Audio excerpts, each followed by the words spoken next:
ജെറമിയ 27 അധ്യായം. ബാബിലോണിന്റെ നുകം.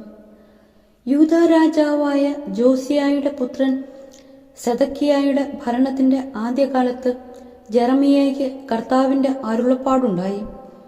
കർത്താവ് എന്നോട് അരുളി ചെയ്തു, നുകവും കയറും ഉണ്ടാക്കി നിന്റെ കഴുത്തിൽ വയ്ക്കുക.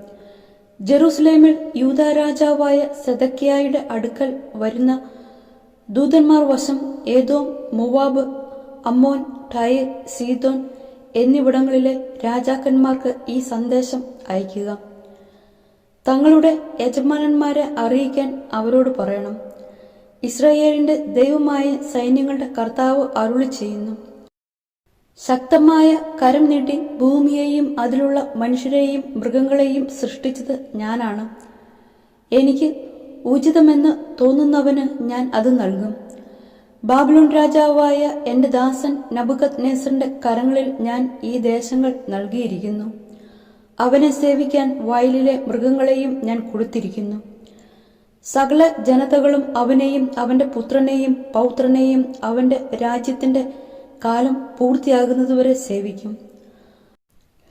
അതിനുശേഷം അനേക ജനതകളും മഹാരാജാക്കന്മാരും അവനെ തങ്ങളുടെ സേവകനാക്കും. ബാബിലോൺ രാജാവായ നബൂഖദ്നേസറിനെ സേവിക്കുകയോ അവന്റെ നുകത്തിന് കഴുത്ത് കുനിച്ചു കൊടുക്കുകയോ ചെയ്യാത്ത ജനതയെയും രാജ്യത്തെയും അവന്റെ കൈകൊണ്ട് നിശേഷം നശിപ്പിക്കുന്നതുവരെ പടയും പട്ടിണിയും പകർച്ചവ്യാധിയും അയച്ച് ഞാൻ ശിക്ഷിക്കും. കർത്താവ് അരുളി ചെയ്യുന്നു.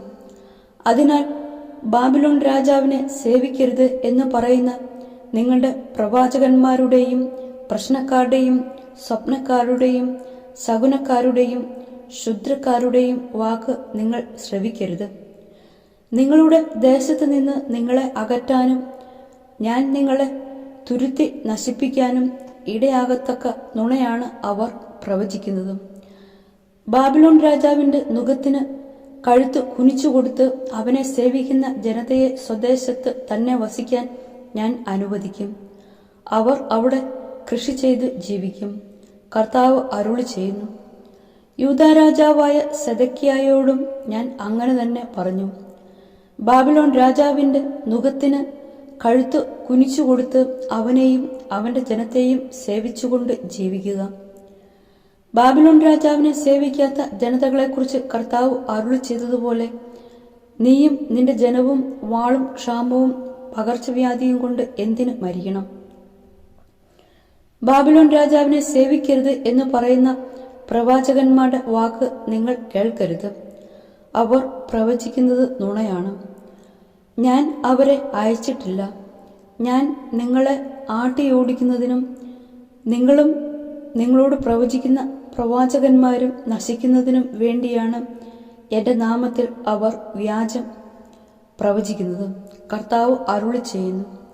പുരോഹിതന്മാരോടും ജനത്തോടും ഞാൻ പറഞ്ഞു, കർത്താവ് അരുളി ചെയ്യുന്നു, ഇതാ ദേവാലയത്തിലെ ഉപകരണങ്ങൾ ബാബിലോണിൽ നിന്ന് ഉടനെ തിരികെ കൊണ്ടുവരുമെന്ന് പ്രവചിക്കുന്ന നിങ്ങളുടെ പ്രവാചകന്മാരുടെ വാക്കുകൾക്ക് ചെവി കൊടുക്കരുത്.